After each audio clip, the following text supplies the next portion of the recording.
જૂનાગઢની વાત કરીએ તો મહાનગરપાલિકામાં ભડાકો થયો છે। ધારાસભ્ય બાદ હવે ભાજપના જ નગરસેવકે મોરચો માંડ્યો છે।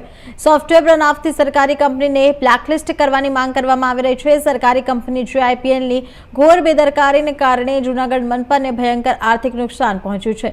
ભાજપના ધારાસભ્ય બાદ હવે ભાજપના જ નગરસેવક અને સ્ટેન્ડિંગ કમિટીના સભ્ય પ્રવીણ વાઘેલાએ વહીવટીતંત્રની શિથિલતા સામે કમિશનરને પત્ર લખી ગંભીર આક્ષેપો કર્યા છે।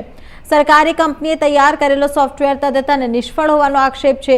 GIPL કંપની દ્વારા બનાવાયેલું ઓનલાઈન પોર્ટલ સવા ફ્લોપ સાબિત થયો છે અને નામ ટ્રાન્સફર અને નવી નોંધણીઓમાં ભારે ખામીઓ, ઓનલાઈન વેરો ભરાવવામાં વ્યાપક મુશ્કેલીઓ, જમીન ઇમારત ભાડા, રેવન્યુ લાયસન્સ અને હોર્ડિંગ્સ ભાડાના સોફ્ટવેર બંધ હાલતમાં છે। લોકોએ માર્ચ મહિનામાં વેરો ભરી દીધો હોવાના છતાં ઓનલાઈન પહોંચ જનરેટ થતી નથી।